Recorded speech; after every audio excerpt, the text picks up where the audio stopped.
আসসালামু আলাইকুম এইচএসসি পরীক্ষার্থীরা, কেমন আছো তোমরা এবং কেমন চলছে তোমাদের প্রিপারেশন? আশা করি ভালো। আজকে আমি আবারও তোমাদের মাঝে চলে এলাম এইচএসসি পরীক্ষার্থীদের জন্য বাংলা দ্বিতীয় পত্রের খুবই গুরুত্বপূর্ণ একটি টপিক সংলাপ নিয়ে। আজকের ক্লাসে আমরা আলোচনা করব সংলাপ লেখার সাধারণ কিছু নিয়ম নিয়ে, কিভাবে একটি সংলাপ লিখতে হয়। তারপর থাকবে একটি সংলাপের উদাহরণ এবং সবার শেষে থাকছে সবচেয়ে গুরুত্বপূর্ণ কিছু সংলাপ, যেগুলো থেকে ইনশাআল্লাহ তোমাদের পরীক্ষায় কমন পড়বে। তো তুমি যদি একজন এসএসসি অথবা এইচএসসি পরীক্ষার্থী হয়ে থাকো তাহলে অবশ্যই চ্যানেলটি সাবস্ক্রাইব করে দাও এবং পেজে দেখে থাকলে পেজটি ফলো করে দাও এবং একটু স্কিপ না করে সম্পূর্ণ ক্লাসটি দেখো। ইনশাআল্লাহ এই ক্লাসটি করার পর তোমার সংলাপ নিয়ে আর কোনো সমস্যা থাকবে না এবং সংলাপে তুমি সর্বোচ্চ মার্কসটি পাবে।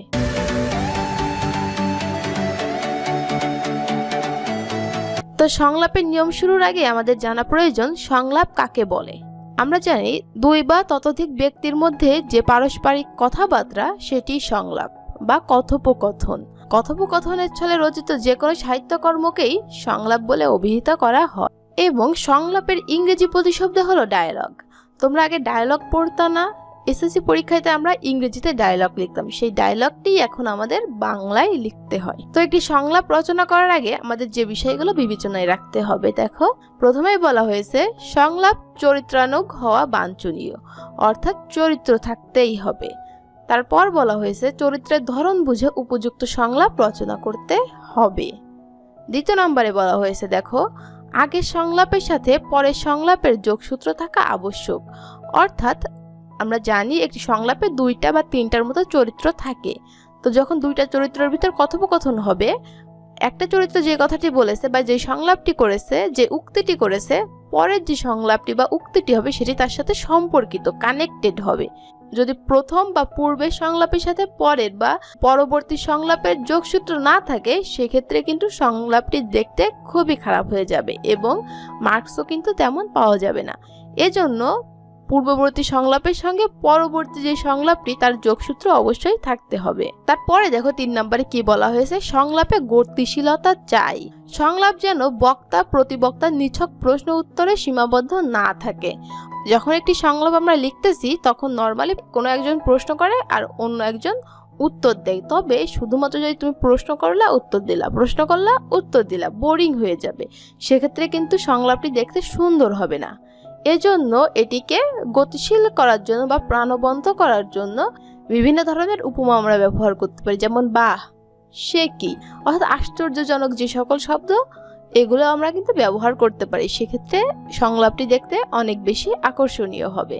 এবং দেখো এরপর যেটি আমাদের খেয়াল রাখতে হবে, সংলাপ সংক্ষিপ্ত সুপরিমিত হতে হবে, অর্থাৎ সংলাপ একটি সংক্ষিপ্ত বলতে আবার তুমি 1-1.5 পেজের ভিতর শেষ করে দিবে না। তাহলে আমাদের এখানে প্রশ্ন আসে সংলাপ আমরা কতটুকু লিখব। সংলাপ লেখার জন্য 2 থেকে 3 পেজ যথেষ্ট, 3 পেজ লিখলে গুড এনাফ, এর বেশি লেখার প্রয়োজন নাই। আবার তুমি যদি 1-1.5 পেজ লেখো সেক্ষেত্রে সেটি খুবই কম হয়ে যাবে, এটি কিন্তু করা যাবে না। এরপর দেখো সংলাপের ভাষা সুস্পষ্ট ও প্রাণোজ্জ্বল হতে হবে, অর্থাৎ আকর্ষণীয় হতে হবে, যাতে যে পড়ছে তাকে যেন অ্যাট্রাক্ট করতে পারে, সেটি কিন্তু মাথায় রাখতে হবে। তো একটি সংলাপ লেখার ক্ষেত্রে এই 4টি বিষয় মাথায় রেখে তারপর সংলাপটি রচনা করবে।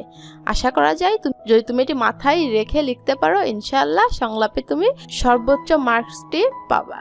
তো চলো এখন আমরা একটি সংলাপের উদাহরণ দেখে নিই। তো এখানে একটি উদাহরণ দেওয়া হয়েছে, উদাহরণটি দেখো, আশা করি তোমরা সম্পূর্ণটাই ক্লিয়ার হয়ে যাবে। বাল্যবিবাহ নিরোধের গুরুত্ব সম্পর্কে শিক্ষক ও শিক্ষার্থীর মধ্যে সংলাপ রচনা করো। এখানে সম্পূর্ণ সংলাপটি লেখা হয়েছে, তোমরা যারা চাও একটু পড়ে নাও স্ক্রিন থেকে।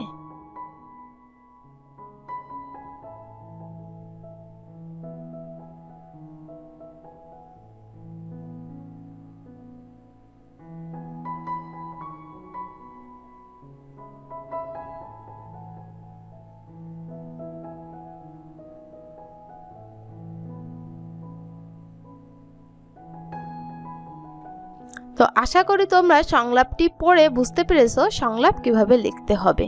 তো চলো এখন আমরা দেখে নিব সবচেয়ে গুরুত্বপূর্ণ কিছু সংলাপ, যেগুলো থেকে ইনশাআল্লাহ পরীক্ষায় তোমাদের কমন আসবে। তো আমাদের সবচেয়ে গুরুত্বপূর্ণ যে সংলাপটি সেটি হলো নিরাপদ সড়ক চাই এই বিষয়ে 2 বন্ধুর মধ্যে সংলাপ। এরপরে রয়েছে ফেসবুকের সুফল ও কুফল বিষয়ে 2 বন্ধুর মধ্যে একটি সংলাপ রচনা। এরপরে রয়েছে বই পড়ার গুরুত্ব সম্পর্কে দুই বন্ধুর মধ্যে রচনা। তারপরে রয়েছে বৃক্ষরোপণের গুরুত্ব সম্পর্কে দুই বন্ধুর মধ্যে রচনা। এবং 5 নম্বরে রয়েছে শিশু ও নারীর প্রতি সহিংসতা বিষয়ে শিক্ষক ও ছাত্রের মধ্যে সংলাপ। তারপরে রয়েছে বাল্যবিবাহ নিরোধের গুরুত্ব সম্পর্কে শিক্ষক ও শিক্ষার্থীর মধ্যে সংলাপ। এবং আমাদের 7 নম্বর এবং সবচেয়ে শেষে রয়েছে 21শে ফেব্রুয়ারির চেতনায় শিক্ষক ও শিক্ষার্থীর মধ্যে একটি সংলাপ রচনা করো। তো এই 7টি সংলাপ পড়লে ইনশাআল্লাহ তোমাদের পরীক্ষায় একটি কমন আসবে। তো এটি ছিল আমাদের সংলাপের সম্পূর্ণ ক্লাসটি।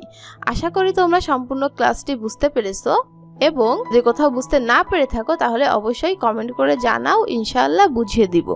এবং আমরা শেষে যে 7টি সবচেয়ে গুরুত্বপূর্ণ সংলাপ দেখেছি এগুলো তোমরা কমপ্লিট করো, ইনশাআল্লাহ এখান থেকে তোমাদের পরীক্ষায় কমন আসবে।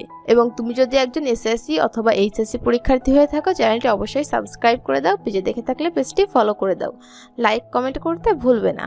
তো দেখা হবে পরবর্তী ক্লাসে নতুন কোনো টপিক নিয়ে। ততক্ষণ সবাই সাথেই থাকো।